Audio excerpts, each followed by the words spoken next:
ಓಂ ಶಾಂತಿ. ಇಂದಿನ ಪರಮಾತ್ಮನ ಮಹಾವಾಕ್ಯ ಮುರುಳಿ ದಿನಾಂಕ 18-10-2025. ಬಾಪ್ತಾದ ಮಧುಬನ. ಮಧುರ ಮಕ್ಕಳೇ, ಆತ್ಮ ಅಭಿಮಾನಿಯಾಗಿ ಕುಳಿತುಕೊಳ್ಳಿ. ನಾನು ಆತ್ಮ ಆಗಿದ್ದೇನೆ ಎಂದು ಆಂತರ್ಯದಲ್ಲಿ ಮೆಲುಕು ಹಾಕುತ್ತೀರಿ. ಅಂದರೆ ನಾನು ಆತ್ಮ ಆಗಿದ್ದೇನೆ ಎಂದು ಆಂತರ್ಯದಲ್ಲಿ ಮಂಥನವನ್ನು ಮಾಡುತ್ತಾ ಇರಿ. ಆತ್ಮ ಅಭಿಮಾನಿಗಳಾಗಿ ಸತ್ಯ ಚಾರ್ಟ್ ಅನ್ನು ಇಡಿ. ಆಗ ನೀವು ತಿಳುವಳಿಕೆ ಉಳ್ಳವರಾಗುತ್ತಾ ಹೋಗುತ್ತೀರಾ ಮತ್ತು ನಿಮಗೆ ಬಹಳಷ್ಟು ಲಾಭ ಆಗುತ್ತದೆ. ಇಂದಿನ ಪ್ರಶ್ನೆಯಾಗಿದೆ, ಬೇಹದ್ದಿನ ನಾಟಕವನ್ನು ಅರ್ಥ ಮಾಡಿಕೊಳ್ಳುವಂತಹ ಮಕ್ಕಳು ಯಾವೊಂದು ನಿಯಮವನ್ನು ಚೆನ್ನಾಗಿ ಅರ್ಥ ಮಾಡಿಕೊಳ್ಳುತ್ತಾರೆ? ಉತ್ತರ, ಇದು ಅವಿನಾಶಿ ನಾಟಕ ಆಗಿದೆ. ಈ ನಾಟಕದಲ್ಲಿ ಪ್ರತಿಯೊಬ್ಬ ಪಾತ್ರಧಾರಿಯು ಪಾತ್ರವನ್ನು ಅಭಿನಯ ಮಾಡಲು ತಮ್ಮ ಸಮಯಕ್ಕೆ ಸರಿಯಾಗಿ ಈ ಸೃಷ್ಟಿಗೆ ಬರಲೇಬೇಕು. ನಾನು ಸದಾ ಶಾಂತಿಧಾಮದಲ್ಲೇ ಕುಳಿತುಕೊಳ್ಳಬೇಕು ಎಂದು ಯಾರಾದರೂ ಹೇಳಿದರೂ ಕೂಡ ನೀವು ಸದಾ ಶಾಂತಿಧಾಮದಲ್ಲಿ ಕುಳಿತುಕೊಳ್ಳುವಂತಹ ಕಾಯಿದೆ ಈ ನಾಟಕದಲ್ಲಿ ಇಲ್ಲ. ಯಾರು ಸದಾ ಶಾಂತಿಧಾಮದಲ್ಲೇ ಕುಳಿತುಕೊಳ್ಳುತ್ತಾರೋ ಅಂತವರಿಗೆ ಪಾತ್ರಧಾರಿ ಎಂದು ಕರೆಯಲು ಸಾಧ್ಯ ಇಲ್ಲ. ಈ ಬೇಹದ್ದಿನ ಮಾತನ್ನು ಬೇಹದ್ದಿನ ತಂದೆ ನಿಮಗೆ ತಿಳಿಸುತ್ತಾರೆ. ಓಂ ಶಾಂತಿ. ಸ್ವಯಂ ಅನ್ನು ಆತ್ಮ ಎಂದು ತಿಳಿದುಕೊಂಡು ಕುಳಿತುಕೊಳ್ಳಿ. ದೇಹಾಭಿಮಾನವನ್ನು ತ್ಯಾಗ ಮಾಡಿ ಕುಳಿತುಕೊಳ್ಳಿ. ಬೇಹದ್ದಿನ ತಂದೆ ಮಕ್ಕಳಿಗೆ ಈ ಎಲ್ಲಾ ಮಾತನ್ನೂ ತಿಳಿಸುತ್ತಿದ್ದಾರೆ. ಯಾರು ತಿಳುವಳಿಕೆಹೀನರಾಗಿರುತ್ತಾರೋ ಅವರಿಗೆ ಈ ಎಲ್ಲಾ ಮಾತನ್ನೂ ತಿಳಿಸಲಾಗುತ್ತದೆ. ಪರಮಾತ್ಮ ತಂದೆ ಸತ್ಯವನ್ನೇ ಹೇಳುತ್ತಾರೆ ಎಂದು ಆತ್ಮ ತಿಳಿದುಕೊಂಡಿದೆ. ಈಗ ಆತ್ಮನಾದ ನಾನು ತಿಳುವಳಿಕೆಹೀನ ಆಗಿದ್ದೇನೆ. ಆತ್ಮನಾದ ನಾನು ಅವಿನಾಶಿ ಆತ್ಮ ಆಗಿದ್ದೇನೆ. ಈ ಶರೀರ ವಿನಾಶಿ ಶರೀರ ಆಗಿದೆ. ನಾನೀಗ ಆತ್ಮ ಅಭಿಮಾನಿ ಸ್ಥಿತಿಯಿಂದ ದೂರಾಗಿ ದೇಹಾಭಿಮಾನದಲ್ಲಿ ಸಿಕ್ಕಿ ಹಾಕಿಕೊಂಡಿದ್ದೇನೆ. ನಾನು ಆತ್ಮ ಅಭಿಮಾನಿ ಸ್ಥಿತಿಯನ್ನು ಬಿಟ್ಟು ದೇಹಾಭಿಮಾನದಲ್ಲಿ ಸಿಕ್ಕಿ ಹಾಕಿಕೊಂಡಿದ್ದೇನೆ. ಅಂದ ಮೇಲೆ ನಾನು ಬುದ್ಧಿಹೀನ ಆಗಿದ್ದೇನೆ. ಪರಮಾತ್ಮ ತಂದೆ ತಿಳಿಸುತ್ತಾರೆ, ಎಲ್ಲಾ ಮಕ್ಕಳು ಬುದ್ಧಿಹೀನರಾಗಿ ಬಿಟ್ಟಿದ್ದಾರೆ. ಎಲ್ಲರೂ ದೇಹಾಭಿಮಾನಕ್ಕೆ ವಶ ಆಗಿ ಬುದ್ಧಿಹೀನರಾಗಿದ್ದಾರೆ. ಪುನಃ ತಂದೆಯಾದ ನನ್ನ ಮೂಲಕ ನೀವು ಆತ್ಮ ಅಭಿಮಾನಿ ಆಗುತ್ತೀರಾ. ಅಂದ ಮೇಲೆ ನೀವೀಗ ಸಂಪೂರ್ಣ ತಿಳುವಳಿಕೆ ಉಳ್ಳವರಾಗುತ್ತೀರಾ. ಕೆಲವರು ತಿಳುವಳಿಕೆ ಉಳ್ಳವರಾಗಿದ್ದಾರೆ. ಇನ್ನು ಕೆಲವರು ತಿಳುವಳಿಕೆ ಉಳ್ಳವರಾಗುವುದಕ್ಕೋಸ್ಕರ ಪುರುಷಾರ್ಥವನ್ನು ಮಾಡುತ್ತಿದ್ದಾರೆ. ನಾವು ಬುದ್ಧಿಹೀನರಾಗಲು ಅರ್ಧ ಕಲ್ಪ ಬೇಕಾಗುತ್ತದೆ. ಈ ಒಂದು ಅಂತಿಮ ಜನ್ಮದಲ್ಲಿ ಪುನಃ ನಾವು ತಿಳುವಳಿಕೆ ಉಳ್ಳವರಾಗಬೇಕು. ಅರ್ಧ ಕಲ್ಪದಿಂದ ತಿಳುವಳಿಕೆಹೀನರಾಗುತ್ತಾ ಆಗುತ್ತಾ 100% ಬುದ್ಧಿಹೀನರಾಗಿ ಬಿಟ್ಟಿದ್ದೇವೆ. ದೇಹಾಭಿಮಾನಕ್ಕೆ ವಶ ಆಗಿ ನಾಟಕದ ಪ್ಲಾನ್ನ ಅನುಸಾರ ನೀವು ಕೆಳಗಡೆ ಬೀಳುತ್ತಾ ಬಂದಿದ್ದೀರಾ. ಈಗ ನಿಮಗೆ ತಿಳುವಳಿಕೆ ಪ್ರಾಪ್ತಿಯಾಗಿದೆ. ಅಂದ ಮೇಲೆ ನೀವೀಗ ಪುನಃ ಬಹಳಷ್ಟು ಪುರುಷಾರ್ಥವನ್ನು ಮಾಡಬೇಕು. ಏಕೆಂದರೆ ಮಕ್ಕಳಾದ ನೀವು ದೈವಿ ಗುಣವನ್ನೂ ಕೂಡ ಧಾರಣೆ ಮಾಡಿಕೊಳ್ಳಬೇಕು. ಮಕ್ಕಳಿಗೆ ಗೊತ್ತಿದೆ, ನಾನು ಸರ್ವಗುಣ ಸಂಪನ್ನ ಆಗಿದ್ದೆ, 16 ಕಲಾ ಸಂಪೂರ್ಣ ಆಗಿದ್ದೆ. ಈಗ ಪುನಃ ನಾನು ಈ ಸಮಯದಲ್ಲಿ ನಿರ್ಗುಣಿಯಾಗಿ ಬಿಟ್ಟಿದ್ದೇನೆ. ನನ್ನಲ್ಲಿ ಯಾವ ಗುಣವೂ ಇಲ್ಲ. ಮಕ್ಕಳಾದ ನೀವು ನಂಬರ್ ವಾರ್ ಪುರುಷಾರ್ಥದ ಅನುಸಾರ ಈ ನಾಟಕದ ಬಗ್ಗೆ ಅರ್ಥ ಮಾಡಿಕೊಂಡಿದ್ದೀರಾ. ನಾಟಕದ ಬಗ್ಗೆ ಅರ್ಥ ಮಾಡಿಕೊಳ್ಳುತ್ತಾ ನಾಟಕದ ಬಗ್ಗೆ ತಿಳಿದುಕೊಳ್ಳಲು ಎಷ್ಟೊಂದು ವರ್ಷ ನಿಮಗೆ ಬೇಕಾಗಿದೆ. ಪುನಃ ಯಾರೆಲ್ಲ ಹೊಸಬರಾಗಿದ್ದಾರೋ ಅವರು ಚೆನ್ನಾಗಿ ಜ್ಞಾನವನ್ನು ತಿಳಿದುಕೊಂಡು ತಿಳುವಳಿಕೆ ಉಳ್ಳವರಾಗಿ ಬಿಡುತ್ತಾರೆ ಮತ್ತು ಅನ್ಯರನ್ನು ತಮ್ಮ ಸಮಾನ ಮಾಡಿಕೊಳ್ಳುವ ಪುರುಷಾರ್ಥವನ್ನು ಮಾಡುತ್ತಾರೆ. ಕೆಲವರು ಸ್ವಲ್ಪ ಕೂಡ ಈ ಜ್ಞಾನವನ್ನು ಅರ್ಥ ಮಾಡಿಕೊಂಡಿಲ್ಲ. ತಿಳುವಳಿಕೆಹೀನರಾಗಿರುವಂತವರು ತಿಳುವಳಿಕೆಹೀನರಾಗಿ ಉಳಿದುಕೊಂಡಿದ್ದಾರೆ. ಪರಮಾತ್ಮ ತಂದೆ ಬಂದಿರುವುದೇ ನಮ್ಮನ್ನು ತಿಳುವಳಿಕೆ ಉಳ್ಳವರನ್ನಾಗಿ ಮಾಡುವುದಕ್ಕೋಸ್ಕರ. ಮಕ್ಕಳಿಗೆ ಗೊತ್ತಿದೆ, ಮಾಯಾ ರಾವಣನಿಗೆ ವಶ ಆಗಿರುವ ಕಾರಣ ನಾವು ತಿಳುವಳಿಕೆಹೀನರಾಗಿದ್ದೇವೆ. ನಾವೇ ಪೂಜ್ಯರಾಗಿದ್ದೆವು, ತಿಳುವಳಿಕೆ ಉಳ್ಳವರಾಗಿದ್ದೆವು. ಪುನಃ ನಾವೇ ಪೂಜಾರಿಗಳಾಗಿ ಬುದ್ಧಿಹೀನರಾಗಿದ್ದೇವೆ. ಆದಿ ಸನಾತನ ದೇವಿ ದೇವತಾ ಧರ್ಮ ಪ್ರಾಯಲೋಪ ಆಗಿಬಿಟ್ಟಿದೆ. ಆ ದೇವತಾ ಧರ್ಮದ ಬಗ್ಗೆ ಜಗತ್ತಿನಲ್ಲಿ ಬೇರೆ ಯಾರಿಗೂ ಗೊತ್ತಿಲ್ಲ. ಈ ಲಕ್ಷ್ಮೀ ನಾರಾಯಣರು ಎಷ್ಟೊಂದು ಬುದ್ಧಿವಂತರಾಗಿದ್ದರು. ಈ ಲಕ್ಷ್ಮೀ ನಾರಾಯಣರು ರಾಜ್ಯವನ್ನು ಆಳುತ್ತಿದ್ದರು. ಪರಮಾತ್ಮ ತಂದೆ ತಿಳಿಸುತ್ತಾರೆ, ತತತ್ವಂ ಲಕ್ಷ್ಮೀ ನಾರಾಯಣರಂತೆ ನೀವೂ ಕೂಡ ರಾಜ್ಯವನ್ನು ಆಳಬೇಕು. ನೀವೀಗ ಸ್ವಯಂಗೋಸ್ಕರ ಈ ರೀತಿ ತಿಳಿದುಕೊಳ್ಳಿ. ಅಂದರೆ ನಾನೀಗ ಈ ರೀತಿ ದೇವತೆ ಆಗುತ್ತೇನೆ ಎಂದು ತಿಳಿದುಕೊಳ್ಳಿ. ಇದೆಲ್ಲ ಬಹಳಷ್ಟು ಅರ್ಥ ಮಾಡಿಕೊಳ್ಳುವಂತಹ ಜ್ಞಾನದ ಮಾತಾಗಿದೆ. ಒಬ್ಬ ಪರಮಾತ್ಮ ತಂದೆಯನ್ನು ಬಿಟ್ಟು ಬೇರೆ ಯಾರು ಈ ಜ್ಞಾನದ ಮಾತನ್ನು ತಿಳಿಸಲು ಸಾಧ್ಯ ಇಲ್ಲ. ಪರಮಾತ್ಮ ತಂದೆ ಸರ್ವಶ್ರೇಷ್ಠ ತಂದೆಯಾಗಿದ್ದಾರೆ. ಪರಮಾತ್ಮ ತಂದೆ ಬುದ್ಧಿವಂತರಿಗಿಂತ ಅತಿ ಬುದ್ಧಿವಂತ ಆಗಿದ್ದಾರೆ ಎಂದು ಈಗ ನಿಮಗೆ ಅನುಭವ ಆಗುತ್ತದೆ. ಪರಮಾತ್ಮ ತಂದೆ ಸರ್ವಶ್ರೇಷ್ಠ ಆಗಿದ್ದಾರೆ ಮತ್ತು ತಿಳುವಳಿಕೆ ಉಳ್ಳಂತಹ ಎಲ್ಲಾ ವ್ಯಕ್ತಿಗಳಿಗಿಂತ ಪರಮಾತ್ಮ ತಂದೆ ಹೆಚ್ಚು ತಿಳುವಳಿಕೆ ಉಳ್ಳವರಾಗಿದ್ದಾರೆ. ಒಂದನೆಯದಾಗಿ ಪರಮಾತ್ಮ ತಂದೆ ಜ್ಞಾನದ ಸಾಗರ ಆಗಿದ್ದಾರೆ ಮತ್ತು ಸರ್ವರ ಸದ್ಗತಿದಾತ ಆಗಿದ್ದಾರೆ. ಪತಿತ ಪಾವನ ಆಗಿದ್ದಾರೆ. ಇದೆಲ್ಲ ಒಬ್ಬ ಪರಮಾತ್ಮ ತಂದೆಯ ಮಹಿಮೆ ಆಗಿದೆ. ಇಂತಹ ಸರ್ವಶ್ರೇಷ್ಠ ತಂದೆ ಬಂದು ಮಕ್ಕಳೇ ಮಕ್ಕಳೇ ಎಂದು ಕರೆದು ಎಷ್ಟು ಚೆನ್ನಾಗಿ ಜ್ಞಾನವನ್ನು ತಿಳಿಸುತ್ತಾರೆ. ಈಗ ಮಕ್ಕಳಾದ ನೀವು ಪಾವನ ಆಗಬೇಕು. ನಿಮ್ಮನ್ನು ಪಾವನರನ್ನಾಗಿ ಮಾಡುವುದಕ್ಕೋಸ್ಕರ ಪರಮಾತ್ಮ ತಂದೆ ಒಂದೇ ಒಂದು ಔಷಧಿಯನ್ನು ನೀಡುತ್ತಾರೆ. ಪರಮಾತ್ಮ ತಂದೆ ತಿಳಿಸುತ್ತಾರೆ, ಯೋಗದ ಮೂಲಕ ನೀವು ಭವಿಷ್ಯದ 21 ಜನ್ಮಗಳಿಗೋಸ್ಕರ ನಿರೋಗಿಗಳಾಗುತ್ತೀರಾ. ನಿಮ್ಮ ಜೀವನದ ಎಲ್ಲಾ ಪ್ರಕಾರದ ರೋಗಗಳು ಸಮಾಪ್ತಿಯಾಗುತ್ತದೆ. ನಿಮ್ಮ ಜೀವನದ ದುಃಖ ಕೂಡ ಸಮಾಪ್ತಿಯಾಗುತ್ತದೆ. ನೀವು ಮುಕ್ತಿಧಾಮಕ್ಕೆ ಹೋಗುತ್ತೀರಾ. ಅವಿನಾಶಿ ಸರ್ಜನ್ ಆದಂತಹ ಪರಮಾತ್ಮ ತಂದೆಯ ಬಳಿ ಒಂದೇ ಒಂದು ಔಷಧಿ ಇದೆ.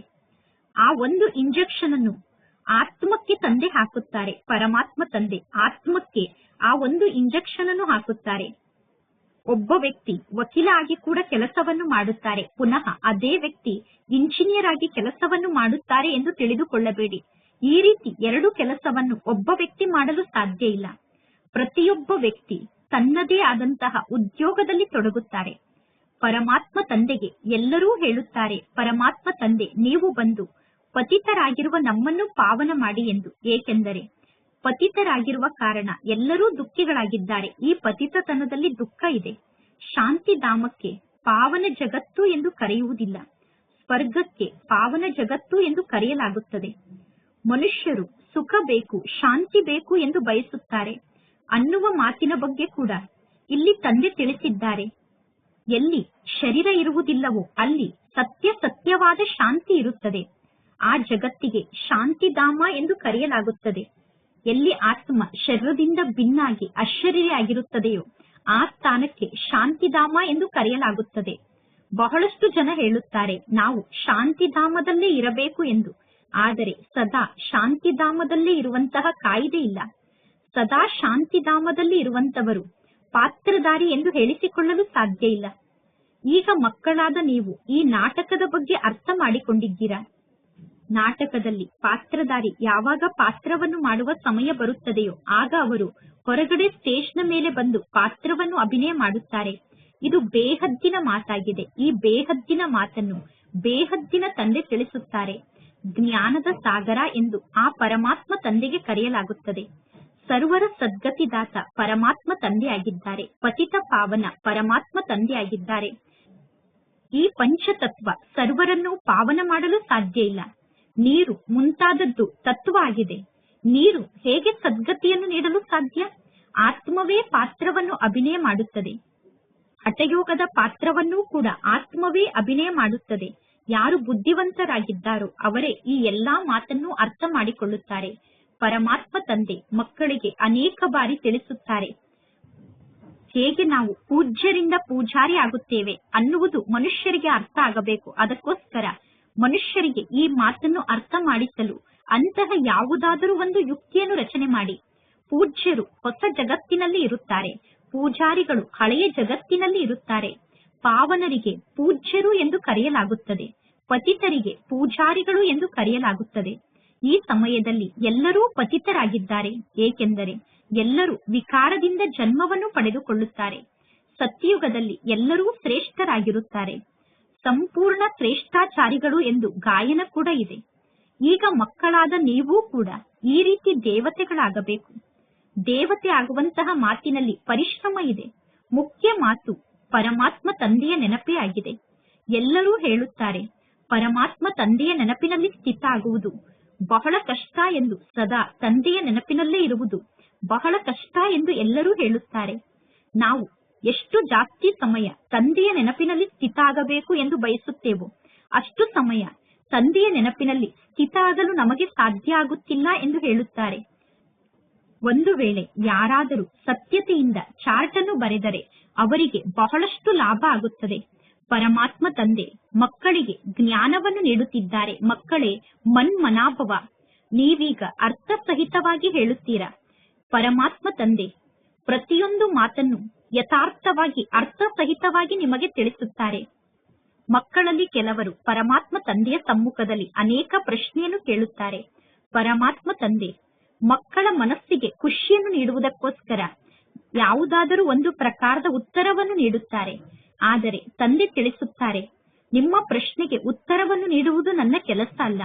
ನಿಮ್ಮನ್ನು ಪತಿತರಿಂದ ಪಾವನರನ್ನಾಗಿ ಮಾಡುವುದು ನನ್ನ ಕೆಲಸ ಆಗಿದೆ.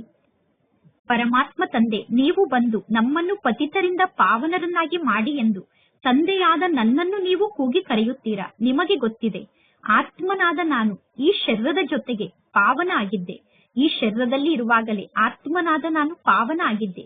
ಈಗ ಆತ್ಮನಾದ ನಾನು ಈ ಶರೀರದಲ್ಲೇ ಪತಿತ ಆಗಿದ್ದೇನೆ. 84 ಜನ್ಮದ ಲೆಕ್ಕ ಇದೆ ತಾನೆ. ನಿಮಗೆ ಗೊತ್ತಿದೆ, ಈಗ ಈ ಜಗತ್ತು ಮುಳ್ಳಿನ ಕಾಡಾಗಿ ಬಿಟ್ಟಿದೆ. ಲಕ್ಷ್ಮೀನಾರಾಯಣರು ಸ್ವರ್ಗದ ಹೂವಾಗಿದ್ದಾರೆ. ಈ ಲಕ್ಷ್ಮೀನಾರಾಯಣರು ಹೂವಾಗಿದ್ದಾರೆ ತಾನೆ.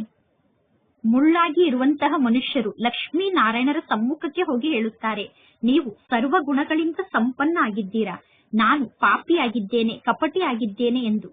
ಎಲ್ಲದಕ್ಕಿಂತ ಬಹಳ ದೊಡ್ಡ ಮುಳ್ಳು ಅಂದರೆ ಕಾಮ ವಿಕಾರದ ಮುಳ್ಳಾಗಿದೆ. ಪರಮಾತ್ಮ ತಂದೆ ತಿಳಿಸುತ್ತಾರೆ, ಈ ಕಾಮ ವಿಕಾರದ ಮೇಲೆ ವಿಜಯವನ್ನು ಪಡೆದುಕೊಂಡು ನೀವು ಜಗಜ್ಜೀತರಾಗಿ. ಮನುಷ್ಯರು ಹೇಳುತ್ತಾರೆ, ಭಗವಂತ ತಂದೆ ಯಾವುದೋ ಒಂದು ರೂಪದಲ್ಲಿ ಅವಶ್ಯವಾಗಿ ಬರಲೇಬೇಕು. ಭಗೀರಥ ಆದಂತಹ ಬ್ರಹ್ಮನ ತನುವಿನಲ್ಲಿ ಭಗವಂತ ತಂದೆ ಬಂದು ವಿರಾಜಮಾನ ಆಗುತ್ತಾರೆ. ಭಗವಂತ ತಂದೆ ಈ ಸೃಷ್ಟಿಗೆ ಬರುವುದೇ ಹಳೆಯ ಜಗತ್ತನ್ನು ಹೊಸ ಜಗತ್ತನ್ನಾಗಿ ಮಾಡುವುದಕ್ಕೋಸ್ಕರ. ಹೊಸ ಜಗತ್ತಿಗೆ ಸತೋ ಪ್ರಧಾನ ಜಗತ್ತು ಎಂದು ಕರೆಯಲಾಗುತ್ತದೆ. ಹಳೆಯ ಜಗತ್ತಿಗೆ ತಮೋ ಪ್ರಧಾನ ಜಗತ್ತು ಎಂದು ಕರೆಯಲಾಗುತ್ತದೆ. ಈಗ ಈ ಜಗತ್ತು ಹಳೆಯ ಜಗತ್ತಾಗಿದೆ. ಅಂದ ಮೇಲೆ ಅವಶ್ಯವಾಗಿ ಪರಮಾತ್ಮ ತಂದೆ ಈ ಹಳೆಯ ಜಗತ್ತಿನಲ್ಲಿ ಬರಬೇಕಾಗುತ್ತದೆ. ಪರಮಾತ್ಮ ತಂದೆಗೆ ರಚಯಿತ ಎಂದು ಕರೆಯಲಾಗುತ್ತದೆ. ಈಗ ಮಕ್ಕಳಾದ ನಿಮಗೆ ತಂದೆ ಎಷ್ಟು ಸಹಜವಾಗಿ ಎಲ್ಲಾ ಜ್ಞಾನದ ಮಾತನ್ನು ತಿಳಿಸುತ್ತಾರೆ. ಅಂದ ಮೇಲೆ ಮಕ್ಕಳಿಗೆ ಎಷ್ಟೊಂದು ಖುಷಿಯಾಗಬೇಕು.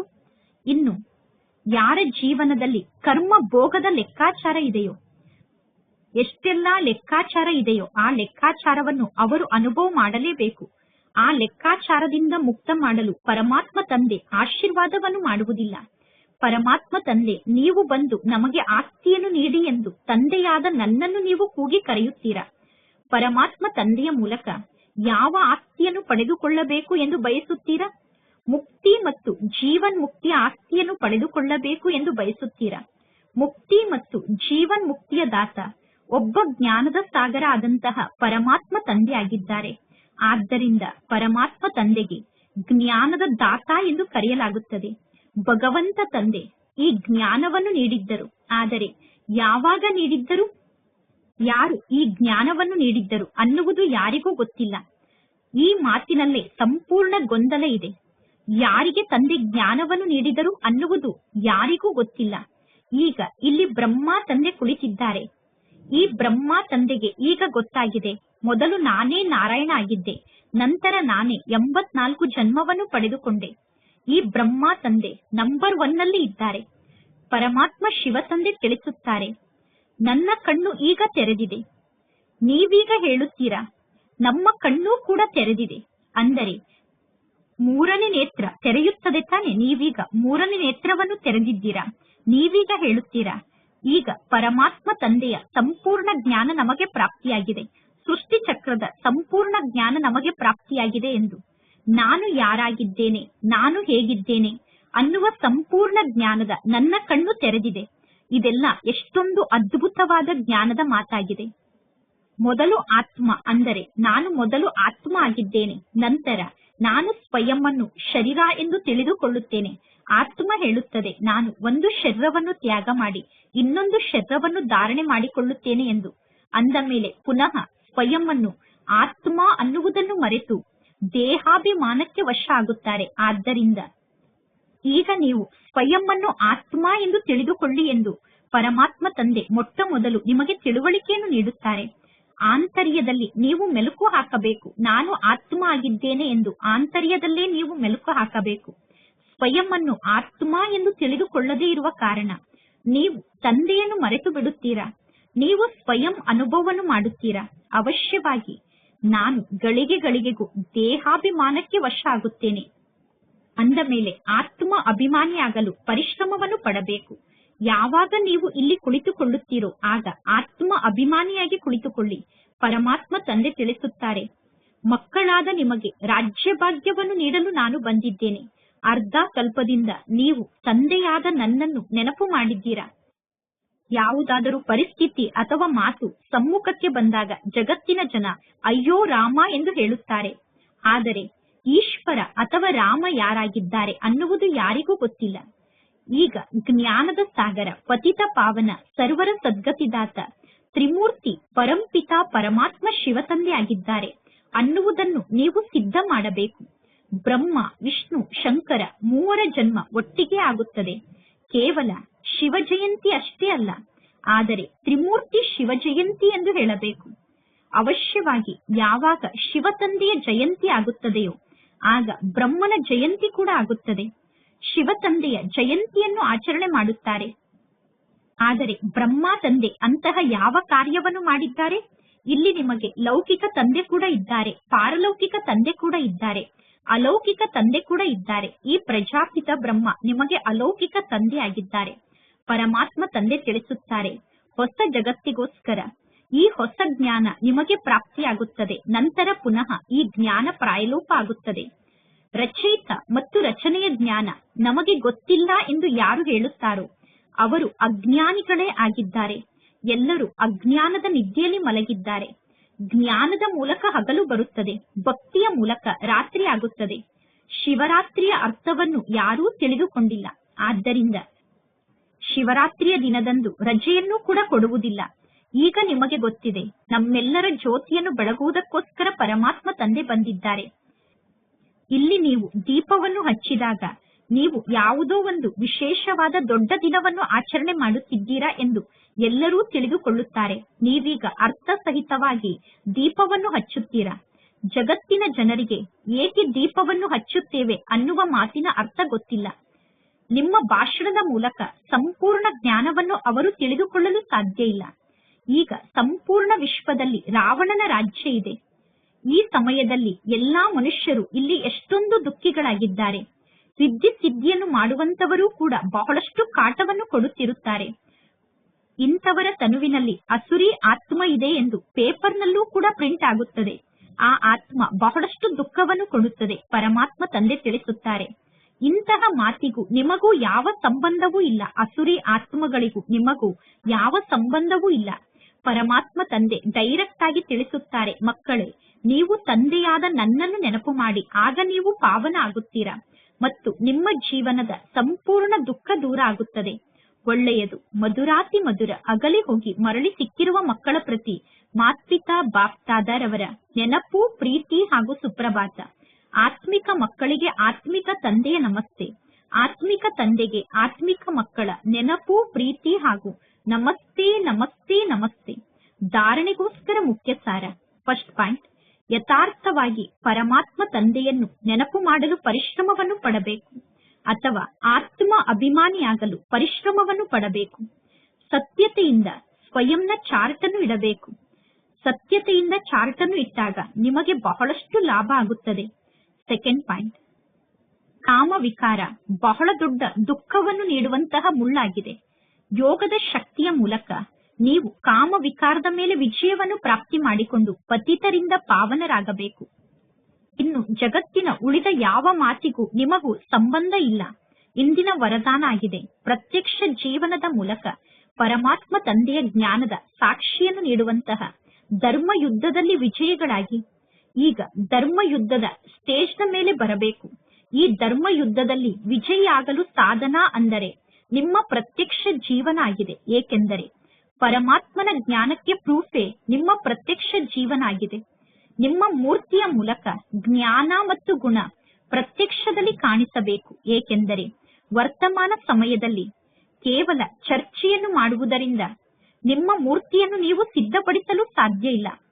ಅಂದರೆ ವರ್ತಮಾನ ಸಮಯದಲ್ಲಿ ಕೇವಲ ಜ್ಞಾನವನ್ನು ಹೇಳುತ್ತಾ ಜ್ಞಾನದ ಚರ್ಚೆಯನ್ನು ಮಾಡುವುದರಿಂದ ನೀವು ಮೂರ್ತಿಯಾಗಿದ್ದೀರಾ ಅನ್ನುವುದು ಸಿದ್ಧ ಆಗುವುದಿಲ್ಲ.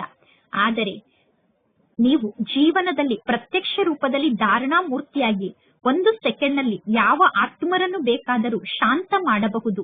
ಇಂದಿನ ಸ್ಲೋಗನ್ ಆಗಿದೆ, ಆತ್ಮವನ್ನು ಉಜ್ವಲ ಮಾಡಿಕೊಳ್ಳುವುದಕ್ಕೋಸ್ಕರ ಪರಮಾತ್ಮನ ಸ್ಮೃತಿಯ ಮೂಲಕ ಮನಸ್ಸಿನ ಗೊಂದಲವನ್ನು ಸಮಾಪ್ತಿ ಮಾಡಿಕೊಳ್ಳಿ. ಒಳ್ಳೆಯದು. ಮಾತೇಶ್ವರಿ ಅವರ ಅಮೂಲ್ಯ ಮಹಾವಾಕ್ಯ. ಯೋಗದ ಮೂಲಕ ಮುಕ್ತ ಆಗುವಂತಹ ಶಕ್ತಿ ಪ್ರಾಪ್ತಿಯಾಗುತ್ತದೆ. ಮೊಟ್ಟ ಮೊದಲು ಯಾವೊಂದು ಮುಖ್ಯವಾದ ವಿಚಾರವನ್ನು ಅವಶ್ಯವಾಗಿ ಮನಸ್ಸಿನಲ್ಲಿ ಇಟ್ಟುಕೊಳ್ಳಬೇಕು? ಈ ಮನುಷ್ಯ ಸೃಷ್ಟಿ ಅನ್ನುವ ವೃಕ್ಷಕ್ಕೆ ಬೀಜರೂಪ ಪರಮಾತ್ಮ ತಂದೆಯಾಗಿದ್ದಾರೆ. ಅಂದ ಮೇಲೆ ಆ ಪರಮಾತ್ಮ ತಂದೆಯ ಮೂಲಕ ಯಾವ ಜ್ಞಾನ ಪ್ರಾಪ್ತಿಯಾಗುತ್ತಿದೆಯೋ ಆ ಜ್ಞಾನ ಎಲ್ಲಾ ಮನುಷ್ಯರಿಗೂ ಅವಶ್ಯವಾಗಿ ಬೇಕಾಗಿರುವಂತಹ ಜ್ಞಾನ ಆಗಿದೆ. ಎಲ್ಲಾ ಧರ್ಮದವರು ಈ ಜ್ಞಾನವನ್ನು ಪಡೆದುಕೊಳ್ಳಲು ಅಧಿಕಾರಿಗಳಾಗಿದ್ದಾರೆ. ಬಲೆ ಪ್ರತಿಯೊಂದು ಧರ್ಮದಲ್ಲೂ ತಮ್ಮದೇ ಆದಂತಹ ಧರ್ಮದ ಜ್ಞಾನ ಇರುತ್ತದೆ. ಪ್ರತಿಯೊಬ್ಬರ ಶಾಸ್ತ್ರ ಬೇರೆ ಬೇರೆ ಆಗಿದೆ. ಪ್ರತಿಯೊಬ್ಬರ ಮತ ಬೇರೆ ಬೇರೆ ಆಗಿದೆ. ಪ್ರತಿಯೊಬ್ಬರ ಸಂಸ್ಕಾರ ಬೇರೆ ಬೇರೆ ಆಗಿದೆ. ಆದರೆ ಪರಮಾತ್ಮ ತಂದೆ ನೀಡುತ್ತಿರುವ ಈ ಜ್ಞಾನ ಸರ್ವರಿಗೋಸ್ಕರ ಆಗಿದೆ. ಬಲೆ ಈ ಜ್ಞಾನವನ್ನು ಅವರು ಧಾರಣೆ ಮಾಡಿಕೊಳ್ಳಲು ಸಾಧ್ಯ ಆಗದೇ ಇರಬಹುದು. ಅವರು ನಮ್ಮ ಮನೆತನಕ್ಕೆ ಬರಲು ಸಾಧ್ಯ ಆಗದೇ ಇರಬಹುದು. ಆದರೆ ಸರ್ವರಿಗೂ ತಂದೆ ಪರಮಾತ್ಮ ಆಗಿರುವ ಕಾರಣ ಆ ಪರಮಾತ್ಮ ತಂದೆಯ ಜೊತೆಗೆ ಯೋಗವನ್ನು ಜೋಡಣೆ ಮಾಡುವ ಕಾರಣ ಆ ಎಲ್ಲಾ ಆತ್ಮರು ಅವಶ್ಯವಾಗಿ ಪವಿತ್ರರಾಗುತ್ತಾರೆ. ಈ ಪವಿತ್ರತೆಯ ಗುಣದ ಕಾರಣ ತಮ್ಮ ಸೆಕ್ಷನ್ ಅಲ್ಲಿ ಅವಶ್ಯವಾಗಿ ಒಳ್ಳೆಯ ಪದವಿಯನ್ನು ಪಡೆದುಕೊಳ್ಳುತ್ತಾರೆ. ಏಕೆಂದರೆ ಯೋಗಕ್ಕೆ ಎಲ್ಲಾ ಮನುಷ್ಯರು ಮಾನ್ಯತೆಯನ್ನು ನೀಡುತ್ತಾರೆ. ಬಹಳಷ್ಟು ಜನ ಮನುಷ್ಯರು ಹೇಳುತ್ತಾರೆ ನನಗೆ ಮುಕ್ತಿ ಬೇಕು ಎಂದು. ಆದರೆ ಯೋಗದ ಮೂಲಕ ಮಾತ್ರ ಶಿಕ್ಷೆಯಿಂದ ಮುಕ್ತ ಆಗುವಂತಹ ಶಕ್ತಿ ಸಿಗುತ್ತದೆ. ಸೆಕೆಂಡ್ ಪಾಯಿಂಟ್, ಅಜಪ ಜಪ ಅಂದರೆ ನಿರಂತರ ಈಶ್ವರ ತಂದೆಯ ನೆನಪು. ಹೇಗೆ ಜಗತ್ತಿನಲ್ಲಿ ಒಂದು ಗಾದೆ ಮಾತಿದೆ, ಶ್ವಾಸ ಶ್ವಾಸದಲ್ಲೂ ಅಜಪ ಜಪವನ್ನು ಜಪ ಮಾಡುತ್ತಾ ಇರಿ ಎಂದು. ಇದರ ಯಥಾರ್ಥವಾದ ಅರ್ಥ ಏನಾಗಿದೆ? ಯಾವಾಗ ನಾವು ಅಜಪ ಜಪ ಎಂದು ಹೇಳುತ್ತೇವೋ ಅಜಪ ಜಪ ಅನ್ನುವ ಶಬ್ದದ ಯಥಾರ್ಥ ಅರ್ಥವೇ ಆಗಿದೆ ಜಪವನ್ನು ಮಾಡದೆ ಶ್ವಾಸ ಶ್ವಾಸದಲ್ಲೂ ಪರಂಪಿತ ಪರಮಾತ್ಮ ತಂದೆಯ ಜೊತೆಗೆ ನಿರಂತರ ನಮ್ಮ ಬುದ್ಧಿಯೋಗವನ್ನು ಜೋಡಣೆ ಮಾಡುವುದು ಮತ್ತು ಈ ಈಶ್ವರಿಯ ನೆನಪು ಶ್ವಾಸ ಶ್ವಾಸದಲ್ಲೂ ಸ್ಥಿರವಾಗಿ ನಡೆಯುತ್ತಿರಬೇಕು. ನಿರಂತರ ಈಶ್ವರ ತಂದೆಯನ್ನು ನೆನಪು ಮಾಡಿದರೆ ಅದಕ್ಕೆ ಅಜಪ ಜಪ ಎಂದು ಕರೆಯಲಾಗುತ್ತದೆ. ಇನ್ನು ಬಾಯಿಂದ ಏನನ್ನೂ ಜಪ ಮಾಡುವ ಅವಶ್ಯಕತೆ ಇಲ್ಲ. ಅಂದರೆ ರಾಮ ರಾಮ ಎಂದು ಹೇಳುವ ಅವಶ್ಯಕತೆ ಇಲ್ಲ. ಆಂತರ್ಯದಲ್ಲಿ ಯಾವುದೇ ಒಂದು ಮಂತ್ರವನ್ನು ಉಚ್ಚಾರಣೆ ಮಾಡುವ ಅವಶ್ಯಕತೆ ಇಲ್ಲ. ಬಾಯಿಂದ ರಾಮ ರಾಮ ಎಂದು ಹೇಳುವಂತಹ ಜಪವನ್ನು ನಿರಂತರ ಮಾಡಲು ಸಾಧ್ಯ ಇಲ್ಲ. ಮತ್ತು ಆಂತರ್ಯದಲ್ಲಿ ಮನಸ್ಸಿನಲ್ಲಿ ಯಾವುದೋ ಒಂದು ಮಂತ್ರವನ್ನು ನಿರಂತರ ಉಚ್ಚಾರಣೆ ಮಾಡಲು ಸಾಧ್ಯ ಇಲ್ಲ. ಜಗತ್ತಿನ ಜನ ತಿಳಿದುಕೊಂಡಿದ್ದಾರೆ, ನಾವು ಬಾಯಿಂದ ಮಂತ್ರವನ್ನು ಉಚ್ಚಾರಣೆ ಮಾಡುವುದಿಲ್ಲ, ಆದರೆ ಮನಸ್ಸಿನಿಂದ ಮಂತ್ರವನ್ನು ಉಚ್ಚಾರಣೆ ಮಾಡುತ್ತೇವೆ. ಇದು ಅಜಪ ಜಪ ಆಗಿದೆ ಎಂದು. ಆದರೆ ಇಲ್ಲಿ ಕೇವಲ ಸಹಜವಾಗಿ ಒಂದೇ ವಿಚಾರದ ಮಾತಿದೆ. ಎಲ್ಲಿ ನಮ್ಮ ಜ್ಞಾನ ಮಾರ್ಗದ ಅಜಪ ಜಪ ಅನ್ನುವ ಶಬ್ದ ಇರುತ್ತದೆಯೋ ಅಲ್ಲಿ ನಾವು ಜಪವನ್ನು ಮಾಡುವ ಅವಶ್ಯಕತೆ ಇಲ್ಲ.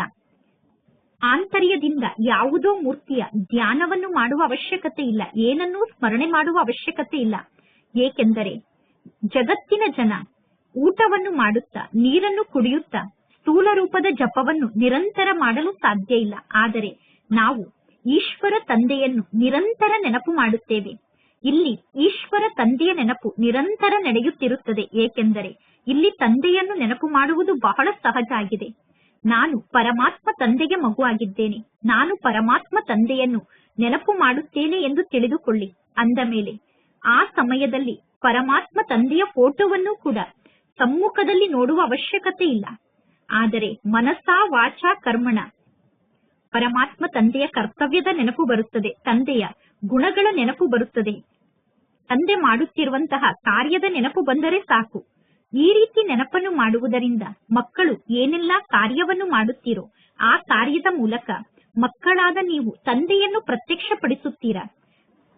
ಹಾಗೆ ನೋಡಿದರೆ ನಾವೀಗ ಸರ್ವರ ನೆನಪನ್ನು ಮನಸ್ಸಿನಿಂದ ದೂರ ಮಾಡಿಕೊಂಡು ನಮ್ಮ ನಿಜವಾದ ಪಾರಲೌಕಿಕ ಪರಂಪಿತ ಪರಮಾತ್ಮ ತಂದೆಯ ನೆನಪಿನಲ್ಲಿ ಇರಬೇಕು. ಆ ಒಬ್ಬ ತಂದೆಯ ನೆನಪಿನಲ್ಲೇ ಇರಬೇಕು. ನೀವು ಕುಳಿತರು, ನಿಂತರು, ಊಟವನ್ನು ಮಾಡುತ್ತಿದ್ದರು, ನೀರನ್ನು ಕುಡಿಯುತ್ತಿದ್ದರು, ನಿರಂತರ ತಂದೆಯ ನೆನಪಿನಲ್ಲಿ ಇರಲು ಸಾಧ್ಯ.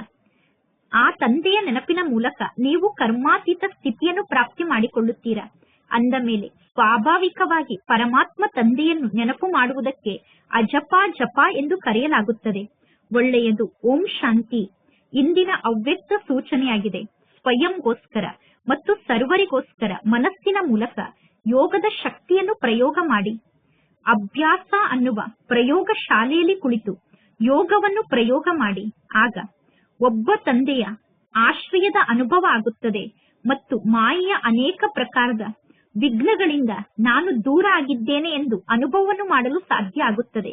ಈಗ ಜ್ಞಾನದ ಸಾಗರ, ಗುಣಗಳ ಸಾಗರ, ಶಕ್ತಿಯ ಸಾಗರ ಆದಂತಹ ಪರಮಾತ್ಮ ತಂದೆಯ ಜ್ಞಾನ, ಗುಣ ಮತ್ತು ಶಕ್ತಿಯ ಸಾಗರದಲ್ಲಿ ಮೇಲೆ ಮೇಲೆ ಅಲೆಯಲ್ಲಿ ಆಟವನ್ನು ಆಡುತ್ತಿದ್ದೀರಾ. ಆದ್ದರಿಂದ ಅಲ್ಪ ಕಾಲಕ್ಕೋಸ್ಕರ ರಿಫ್ರೆಶ್ಮೆಂಟ್ ನ ಅನುಭವವನ್ನು ಮಾಡುತ್ತೀರಾ. ಈಗ ಸಾಗರದ ಆಳಕ್ಕೆ ಹೋಗಿ, ಸಾಗರದ ಆಳಕ್ಕೆ ಹೋಗಿ.